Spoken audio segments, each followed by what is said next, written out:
ಯಶಸ್ಸು ಮನುಷ್ಯನಿಗೆ ರೆಕ್ಕೆ ಕೊಡಬಹುದು. ಆದ್ರೆ ಆ ರೆಕ್ಕೆಗಳು ಬಂದ ಮೇಲೆ ಹಾರಾಡೋದಕ್ಕೆ ಕಲಿಸಿದ ನೆಲವನ್ನ ಯಾವತ್ತೂ ಕೂಡ ಮರಿಬಾರದು ಅಂತ ಹೇಳ್ತಾರೆ. ನಾನಿದನ್ನ ಹೇಳೋದಕ್ಕೆ ಹೊರಟಿರೋದು ಯಾಕೆ ಅಂದ್ರೆ, ರಶ್ಮಿಕಾ ಮಂದಣ್ಣ ಇಟ್ಟಂತ ಹೆಜ್ಜೆ. ಇವತ್ತು ಸಾಕಷ್ಟು ಯಶಸ್ಸನ್ನ ಕಂಡಿದ್ದಾರೆ. ಹಾಗೆ ಟಾಲಿವುಡ್, ಬಾಲಿವುಡ್‌ನಲ್ಲಿ ತನ್ನದೇ ಆದಂತ ಹೆಸರನ್ನ ಮಾಡಿದ್ದಾರೆ. ಹಣವನ್ನ ಕೂಡ ಸಂಪಾದನೆ ಮಾಡಿದ್ದಾರೆ. ಆದ್ರೆ ತಾವು ಬಂದಂತ ಹಾದಿ ಇದೆಯಲ್ಲ, ತಾವು ಹುಟ್ಟಿದಂತ ನೆಲ ಇದೆಯಲ್ಲ, ಅದನ್ನ ಯಾವತ್ತೂ ಕೂಡ ಮರಿಬಾರದು. ಇವತ್ತು ಅವರಿಟ್ಟಂತ ಹೆಜ್ಜೆಗೆ ಕನ್ನಡಿಗರು ಆಕ್ರೋಶವನ್ನ ವ್ಯಕ್ತಪಡಿಸ್ತಾ ಇದ್ದಾರೆ. ಅವತ್ತು ಜಯಲಲಿತಾ ಅವರು ಮಾಡಿದಂತಹ ತಪ್ಪನ್ನ ಇವತ್ತು ರಶ್ಮಿಕಾ ಮಂದಣ್ಣ ಕೂಡ ಮಾಡಿ ಕನ್ನಡಿಗರ ಕೆಂಗಣ್ಣಿಗೆ ಗುರಿಯಾಗೋಗ್ಬಿಟ್ಟಿದ್ದಾರೆ. ಇತಿಹಾಸ ಯಾವಾಗ್ಲೂ ಕೂಡ ಯಾವುದೋ ಒಂದು ರೂಪದಲ್ಲಿ ಮರುಕಳಿಸ್ತಾನೆ ಹೋಗುತ್ತೆ. ಅದು ರಾಜಕಾರಣ ಆಗಿರ್ಲಿ ಅಥವಾ ಸಿನಿಮಾ ರಂಗ ಆಗಿರ್ಲಿ, ಯಾರೇ ಸಕ್ಸಸ್ ಅನ್ನ ಕಂಡ್ರೂ ಕೂಡ ತಮ್ಮ ಮೂಲವನ್ನ ಅಥವಾ ತಮ್ಮನ್ನ ಬೆಳೆಸಿದಂತ ಆ ಮಣ್ಣನ್ನ ಮರೆತಾಗ ಅಲ್ಲಿನ ಜನರ ಆಕ್ರೋಶಕ್ಕೆ ಅವರು ಗುರಿ ಆಗ್ಲೇಬೇಕಾಗತ್ತೆ. ಅದಕ್ಕೆ ಒಂದು ಸಾಕ್ಷಿಗಳನ್ನ ಹೇಳ್ತಾ ಹೋಗ್ತೀನಿ. ಮೈಸೂರಿನ ಪ್ರೀಮಿಯರ್ ಸ್ಟುಡಿಯೋದಲ್ಲಿ ಒಬ್ರು ಖ್ಯಾತ ನಿರ್ದೇಶಕ ಬಿ.ಆರ್. ಪಂತ್ಲು ಅವರು ನಿರ್ದೇಶನ ಮಾಡ್ತಾ ಇದ್ದಂತ ಗಂಗಾಗೌರಿ ಸಿನಿಮಾದ ಶೂಟಿಂಗ್ ನಡೀತಾ ಇತ್ತು. ಆಗ ತಮಿಳು ಚಿತ್ರದಲ್ಲಿ ಜಯಲಲಿತಾ ಅವರು ನಟಿಯಾಗಿ ನಟಿಸ್ತಾ ಇದ್ರು. ಜಯಲಲಿತಾ ಅವರು ಹುಟ್ಟಿದ್ದು ಕರ್ನಾಟಕದ ಮಂಡ್ಯ ಜಿಲ್ಲೆಯ ಮೇಲ್ಕೋಟೆ ಭಾಗದಲ್ಲಿ ಅನ್ನೋದು ಇಡೀ ಜಗತ್ತಿಗೂ ಕೂಡ ಗೊತ್ತಿದೆ. ಆದ್ರೆ ಮೈಸೂರಿನಲ್ಲಿ ಶೂಟಿಂಗ್ ನಡೆಯುವ ಕೆಲವೇ ದಿನಗಳ ಮೊದಲು ಜಯಲಲಿತಾ ಅವರು ಚೆನ್ನೈನಲ್ಲಿ ತಮಿಳು ಪತ್ರಿಕೆಯೊಂದಕ್ಕೆ ಒಂದು ಇಂಟರ್ವ್ಯೂ ಅನ್ನ ಕೊಡ್ತಾರೆ. ಆ ಇಂಟರ್ವ್ಯೂ ಸಂದರ್ಭದಲ್ಲಿ ತಮಿಳುನಾಡಿನ ಜನರ ಒಲವು ಗಳಿಸೋದಕ್ಕೆ ಒಂದು ಮಾತನ್ನ ಆಡ್ತಾರೆ. ನಾನು ಕನ್ನಡಿಗಳಲ್ಲ, ನಾನು ಪಚ್ಚೈ ತಮಿಳಚ್ಚಿ ಅಂತ ಹೇಳಿ ಒಂದು ಹೇಳಿಕೆಯನ್ನ ಪತ್ರಿಕೆಗಳಲ್ಲಿ ಪ್ರಕಟ ಆಗುವಂತೆ ಮಾಡ್ಬಿಡ್ತಾರೆ.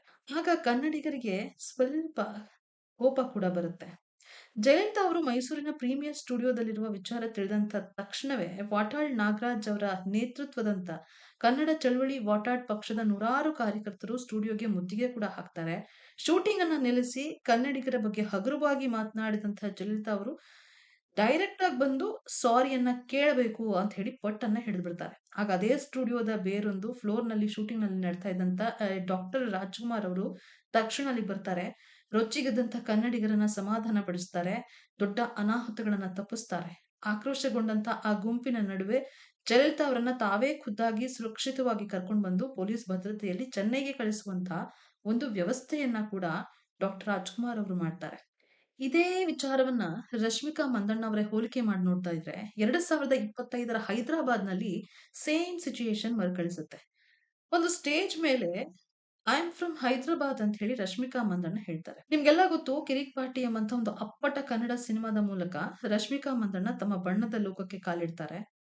ಹಾಗೆ ಕೊಡಗಿನ ಕುವರಿ ರಶ್ಮಿಕಾ ಮಂದಣ್ಣ ಅನ್ನುವಂಥ ಟೈಟಲ್ ಅನ್ನ ಕೂಡ ಪಡ್ಕೊಳ್ತಾರೆ.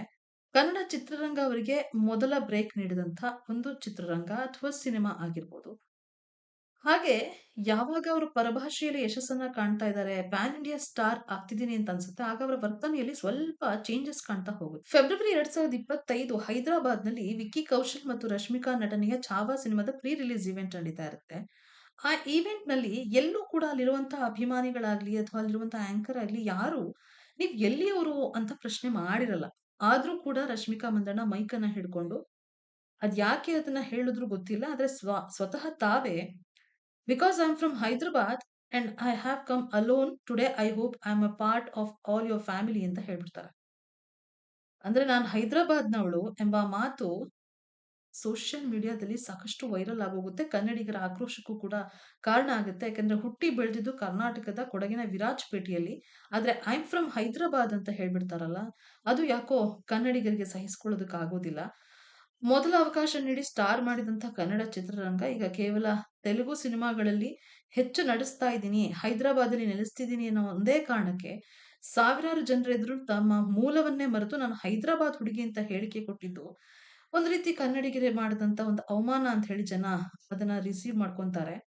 ಕೇವಲ ಅವಕಾಶಕ್ಕಾಗಿ ಚಪ್ಪಾಳೆಯನ್ನ ಗಿಟ್ಟಿಸಿಕೊಳ್ಳುವುದಕ್ಕೆ ತಮ್ಮ ಊರನ್ನೇ ಬದಲಾಯಿಸಿಕೊಂಡು ಅಪ್ಪಟ ಅವಕಾಶವಾದಿಯಾಗಿ ಕನ್ನಡಿಗರನ್ನ ಮರೆತೋಗ್ಬಿಟ್ರು ಅಂತ ಹೇಳಿ ತರಾಟೆಗೆ ಕೂಡ ತೆಗೆದುಕೊಳ್ತಾರೆ. ಸೋಷಿಯಲ್ ಮೀಡಿಯಾದಲ್ಲಿ ಸಾಕಷ್ಟು ರೀತಿಯಾದಂತಹ ಚರ್ಚೆಗಳು ನಡೀತಾ ಹೋಗುತ್ತೆ. ಆಗ ಜಯಲಲಿತಾ ಮಾಡಿದಂಥ ಆ ಒಂದು ಮಿಸ್ಟೇಕ್ ಅನ್ನ ಈಗ ರಶ್ಮಿಕಾ ಮಂದಣ್ಣ ಮಾಡ್ತಾ ಇದ್ದಾರೆ. ಅವತ್ತು ತಮಿಳಚ್ಚಿ ಎಂದಂತಹ ಜಯಲಲಿತಾ ಇವತ್ತು Rashmika Mandanna I am from Hyderabad ಅಂತ ಹೇಳ್ತಿದ್ದಾರೆ. ರಶ್ಮಿಕಾ ಮಂದಣ್ಣ ಅವರಿಗೆ ಟಾಲಿವುಡ್ ಮಾರ್ಕೆಟ್ ಏನೋ ತಮ್ಮನ್ನ ತಾವು ಮತ್ತಷ್ಟು ಗಟ್ಟಿ ಮಾಡ್ಕೊಳ್ಳೋದಕ್ಕೆ ನಾನು ಹೈದರಾಬಾದ್ ಹುಡುಗಿ ಅಂತ ಹೇಳಿಕೊಳ್ಳುವಂತ ಭ್ರಮೆ ಇರಬಹುದು. ಆದ್ರೆ ಇವರಿಬ್ಬರನ್ನ ಹೋಲಿಕೆ ಮಾಡಿದಾಗ ಕ್ಷೇತ್ರಗಳು ಬೇರೆ ಆಗಿರಬಹುದು. ಇಬ್ಬರಿಗೂ ಕೂಡ ಕನ್ನಡಿಗರಿಗೆ ಮಾಡಿದ ತಪ್ಪು ಒಂದೇ. ತಮ್ಮನ್ನ ಬೆಳೆಸಿದಂತ ಆ ಮಣ್ಣಿಗೆ ಮಾಡಿದಂತ ದ್ರೋಹ ಅಂತ ಹೇಳಿದ್ರು ತಪ್ಪಾಗೋದಿಲ್ಲ. ಎಷ್ಟೇ ಎತ್ತರಕ್ಕೆ ಏರಿದ್ರು ಕೂಡ, ಎಷ್ಟೇ ಕೋಟಿಯನ್ನ ಸಂಪಾದನೆ ಮಾಡಿದ್ರು ಕೂಡ, ತಮ್ಮ ಬೇರುಗಳಿದೆಯಲ್ಲ, ತಮ್ಮ ಮೂಲ ಇದೆಯಲ್ಲ, ಹುಟ್ಟಿದ ಊರನ್ನ ಮರಿಬಾರದು. ಆ ಹುಟ್ಟಿದ ಊರನ್ನ ಮರೆತಿರೋದಕ್ಕೆ ಕಾರಣ ಇವತ್ತು ಕನ್ನಡಿಗರು ಅವ್ರಿಬ್ಬರನ್ನ ನಮ್ಮ ಕನ್ನಡಿಗರು ಅಂತ ಹೇಳಿ ಒಪ್ಕೊಳ್ಳೋದಕ್ಕೆ ಆಗ್ತಾ ಇಲ್ಲ. ಇಷ್ಟೇ ಅಲ್ಲ, ಇಡೀ ವಿಶ್ವವೇ ಕೊಂಡಾಡಿದಂತ ಈ ಕಾಂತಾರ ಸಿನಿಮಾವನ್ನ ನಾನ್ ನೋಡಿಯೇ ಇಲ್ಲ ಅಂತ ಹೇಳಿದ್ದು ಕೂಡ ಅವರ ಅಹಂಕಾರದ ಸಂಕೇತ ಅಂತ ಹೇಳಿ ಸೋಷಿಯಲ್ ಮೀಡಿಯಾದಲ್ಲಿ ಸಾಕಷ್ಟು ಚರ್ಚೆಗೆ ಒಳಪಡ್ತು. ಇದೇ ನೆಲದಿಂದ ದೀಪಿಕಾ ಪಡುಕೋಣೆ ಕೂಡ ಹೋಗಿದ್ದಾರೆ, ಐಶ್ವರ್ಯ ರೈ ಕೂಡ ಹೋಗಿದ್ದಾರೆ. ತಮ್ಮ ತುಳು ಸಂಸ್ಕೃತಿಯನ್ನ ಅವರು ಯಾವತ್ತೂ ಕೂಡ ಮರಿಲಿಲ್ಲ. ಎಷ್ಟೇ ಎಲ್ಲೇ ಸ್ಟೇಜ್ ಮೇಲೆ ಬಂದ್ರು ಕರ್ನಾಟಕದಲ್ಲಿ ಮೊದಲು ನಾವು ಕನ್ನಡಿಗರು ಅಂತ ಎಲ್ಲಾ ಕಡೆಯೂ ಕೂಡ ಅವ್ರು ಹೇಳ್ದೇ ಹೇಳ್ತಾರೆ.